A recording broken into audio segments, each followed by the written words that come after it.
दोस्तों, यहाँ हम अपना तृतीय अध्याय जो कि सेनापतियों सहित महिषासुर का वध, इसका वर्णन यहाँ करेंगे। जगदम्बा ने श्री अंगों की कांति उदय काल के शास्त्रों सूर्यों के समान है।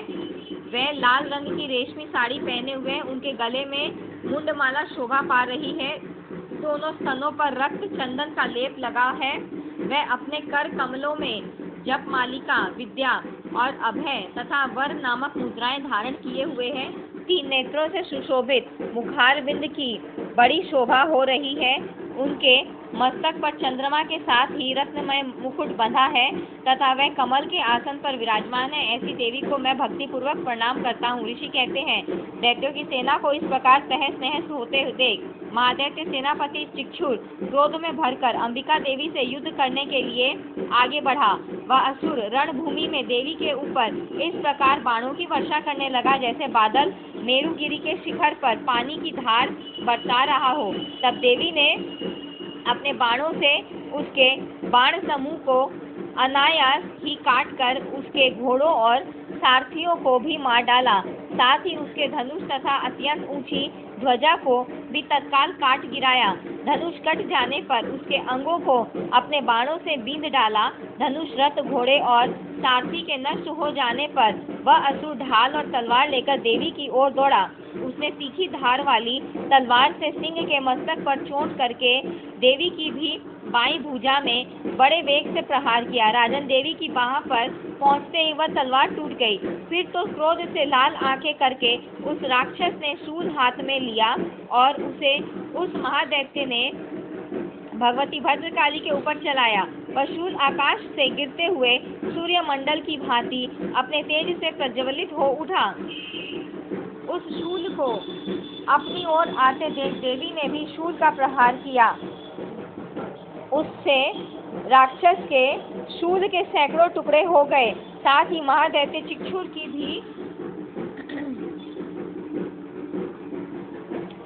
की भी धज्जियां उड़ गई। वह प्राणों से हाथ धो बैठा। महिषासुर के सेनापति उस महापराक्रमी चिक्षुर के मारे जाने पर देवताओं को पीड़ा देने वाला चामर हाथी पर चढ़कर आया। उसने भी देवी के ऊपर शक्ति का प्रहार किया, किंतु जगदम्बा ने उसे अपने हुंकार से ही आहत एवं निष्प्रभ करके तत्काल पृथ्वी पर गिरा दिया। शक्ति टूटकर गिरी हुई देख चामर को बड़ा क्रोध हुआ। अब उसने शूल चलाया, किंतु देवी ने उसे भी अपने बाणों द्वारा काट डाला। इतने में ही देवी का सिंह उछलकर हाथी के मस्तक पर चढ़ बैठा और उस दैत्य के साथ खूब जोर लगाकर बाहुयुद्ध करने लगा। वे दोनों लड़ते लड़ते हाथी से पृथ्वी पर आ गए और अत्यंत क्रोध में भरकर एक दूसरे पर बड़े भयंकर प्रहार करते हुए लड़ने लगे। तदनंतर सिंह बड़े वेग से आकाश की ओर उछला और उधर से गिरते समय उसने पंजों की मार से चामर का सिर धड़ से अलग कर दिया। इसी प्रकार उदग्र भी शिला और वृक्ष आदि की मार खाकर रणभूमि में देवी के हाथ से मारा गया तथा कराल भी दांतों, मुक्कों और थप्पड़ों की चोट से धराशायी हो गया। क्रोध में भरी हुई देवी ने गदा की चोट से उद्दत का कछुमर निकाल डाला। भिंदीपाल से वार्ष्कल को तथा बाणों से ताम्र और अंधक को मौत के घाट उतार दिया। 3 नेत्रों वाली परमेश्वरी ने त्रिशूल से उग्रास्य, उग्रवीय तथा महाहनु नामक दैत्यों को मार डाला। तलवार की चोट से विडाल के मस्तक को धड़ से काट गिराया। दुर्धर और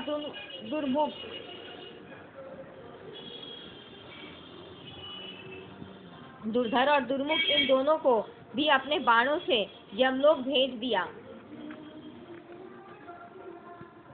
इस प्रकार अपनी सेना का संहार होता देख महिषासुर ने भैंसे का रूप धारण करके देवी के गणों को त्रास देना आरंभ किया। किन्हीं को थुथुन से मारकर, किन्हीं के ऊपर खुरों का प्रहार करके, किन्हीं को पूंछ से चोट पहुंचाकर, कुछ को सींगों से विदीर्ण करके, कुछ गणों को वेग से, किन्हीं को सिंहनाद से, कुछ को चक्कर देकर और कितनों को निश्वास वायु के झोंके से धराशायी कर दिया।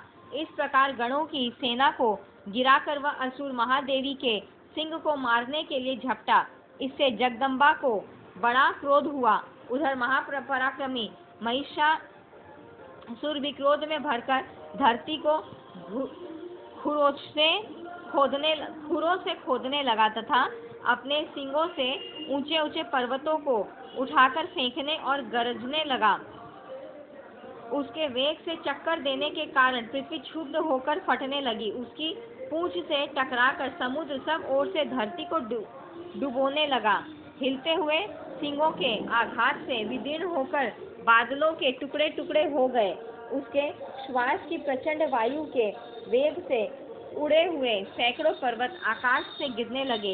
इस प्रकार क्रोध में भरे हुए उस महादैत्य को अपनी ओर आते देख चंडिका ने उसका वध करने के लिए महान क्रोध किया। उन्होंने पास फेंक कर उस महान असुर को बांध लिया। उस महासंग्राम में बंध जाने पर उसने भैंसे का रूप त्याग दिया और तत्काल सिंह के रूप में वह प्रकट हो गया। उस अवस्था में जगदम्बा ज्यों ही उसका मस्तक काटने के लिए उद्यत हुई, त्यों ही वह खड्गधारी पुरुष के रूप में दिखाई देने लगा। तब देवी ने तुरंत ही बाणों की वर्षा करके ढाल और तलवार के साथ उस पुरुष को भी बांध डाला। इतने में ही वह महान गजराज के रूप में परिणत हो गया तथा अपनी सूंड से देवी के विशाल सिंह को खींचने और गरजने लगा। खींचते समय देवी ने तलवार से उसकी सूंड काट डाली। तब उस महादैत्य ने पूर्ण भैंसे का शरीर धारण कर लिया और पहले की ही भांति चराचर प्राणियों सहित तीनों लोकों को व्याकुल करने लगा। तब क्रोध में भरी हुई जगन माता चंडिका बारंबार उन्मत्त मधु का पान करने और लाल आंखें करके हंसने लगी। उधर वह बल और पराक्रम के मद से उन्मत्त हुआ राक्षस गरजने लगा और अपने सिंगों से चंडी के ऊपर पर्वतों को फेंकने लगा। उस समय देवी अपने बाणों के समूह से उसके फेंके हुए पर्वतों को चूर्ण करती हुई बोली। बोलते समय उनका मुख मधु के मद से लाल हो रहा था और वाणी लड़खड़ा रही थी। देवी ने कहा, ओ मूढ़, मैं जब तक मधु पीती हूँ तब तक तू क्षण भर के लिए खूब गर्ज ले। मेरे हाथ से यही तेरी मृत्यु हो जाने पर अब शीघ्र ही देवता भी गर्जना करेंगे। ऋषि कहते हैं, यों कहकर देवी उछली और उस महादैत्य के ऊपर चढ़ गई। फिर अपने पैर से उसे दबाकर उन्होंने शूल से उसके कंठ में आघात किया।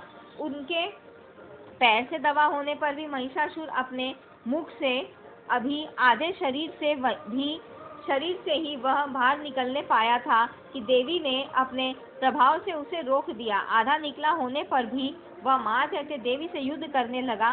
तब देवी ने बहुत बड़ी तलवार से उसका मस्तक काट गिराया।